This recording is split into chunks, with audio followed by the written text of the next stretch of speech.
Hello everyone, I'm Zenith and welcome to Gardening Mindfully. I hope you're doing well. I garden in Zone 8A where we experience freezing temperatures. As a matter of fact, it's been 27 degrees most mornings this week. As a result, we grow our Amaryllis bulbs indoors in pots, as you know.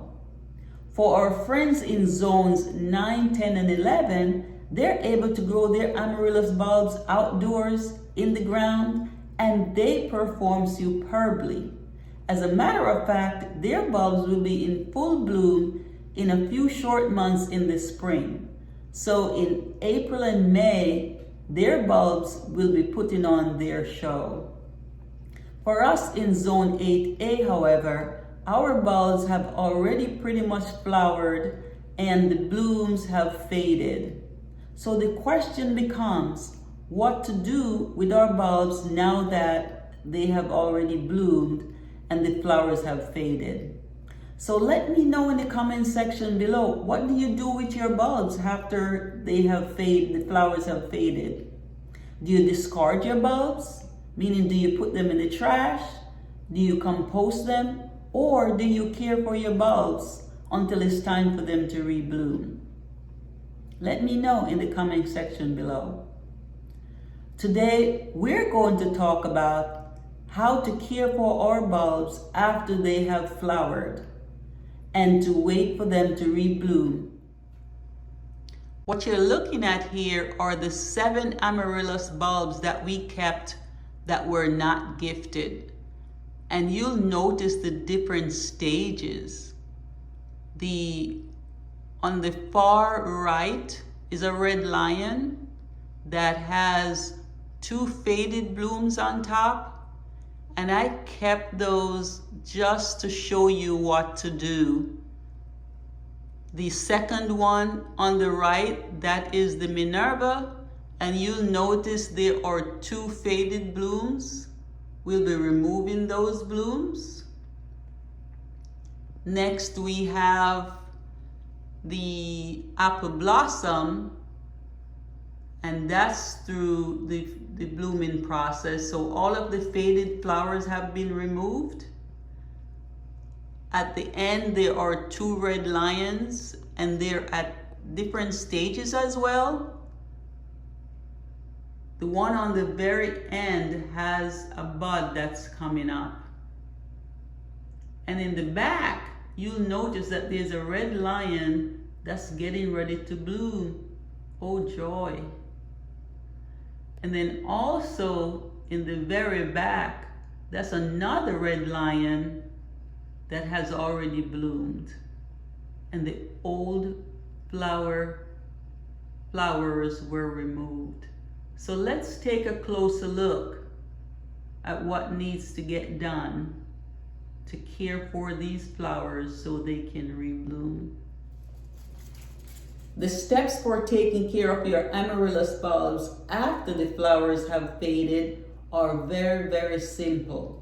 The first thing we need to do is to remove the faded flowers. So what I'll do is I'll just get my scissors and I'll just snip off the faded flowers. And I'm going to leave my flower stalk intact until it just limps over. It gets brown and it falls over. I want to go ahead and leave my flower stalk. Next thing I'll do is look at my leaves. If my leaves are green, it's perfect. That's what I want to see. If, however, my leaves is yellow or starting to turn yellow, then I know the plant is not getting enough sun. So the first thing I do is I remove any spent blooms. Then I check on my leaves, and I want to make sure anything that's green stays intact because it's generating energy that's going to feed the bulbs so they can rebloom. So let's look at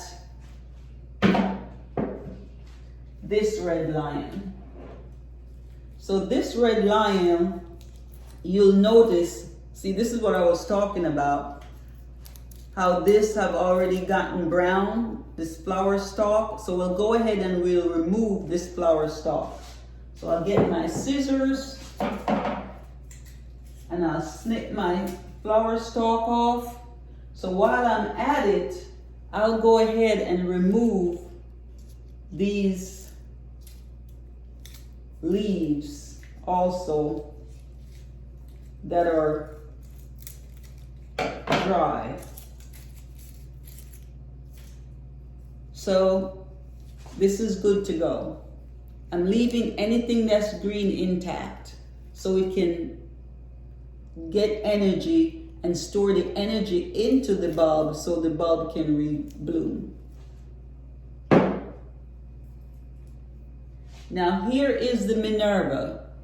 What I'll do on the Minerva is just to snip off the spent blooms. We have 2 blooms. I'll snip them off right after the seed pod. There is no point in having the plant generate seed. So I'm going to cut it off right there.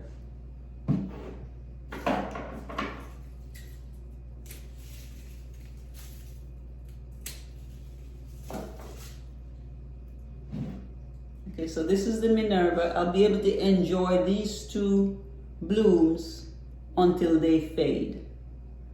So the leaves are green, they're nice and healthy. And you notice I went ahead and I staked it up. Looking good, really good. Now, for the apple blossom, I've already removed the spent blooms. And here we're having some of the leaves are turning yellow. What this is telling me is that this plant is not getting enough sun. So now I need to remove it from its present location and put it into a sunnier window.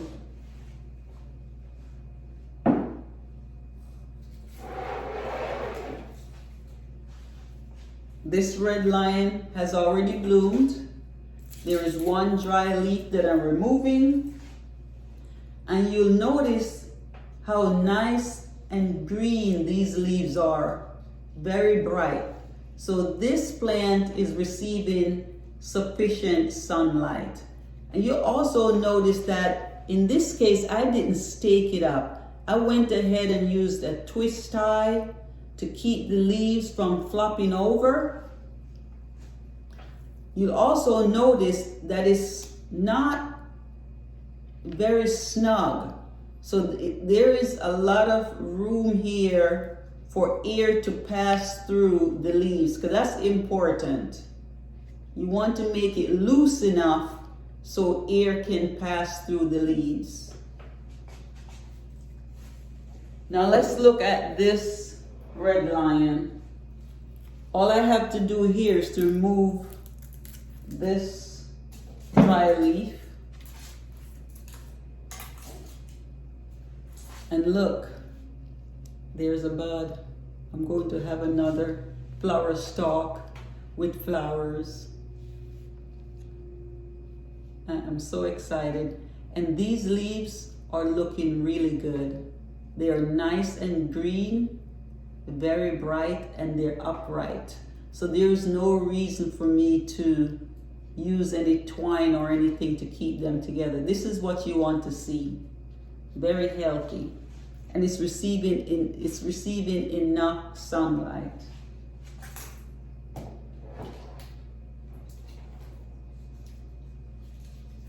And of course I have another red lion that's getting ready to bloom. So excited. And the leaves are coming up. So excited.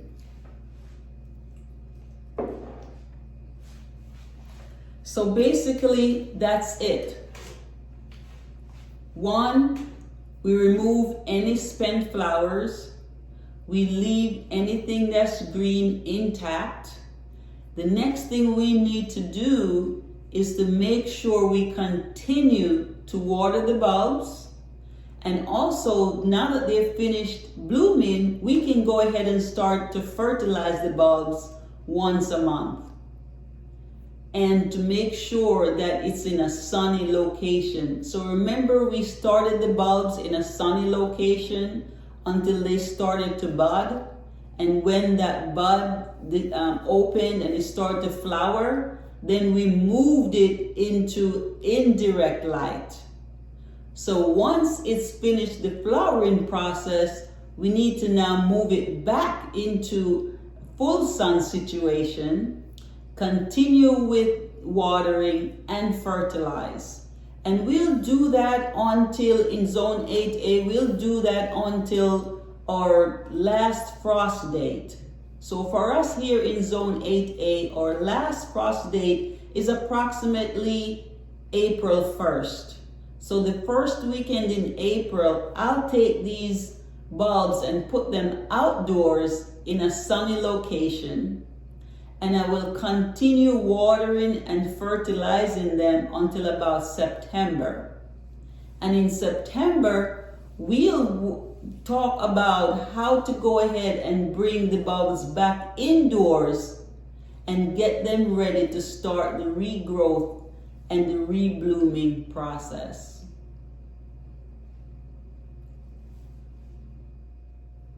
I hope you're enjoying this journey that we're on.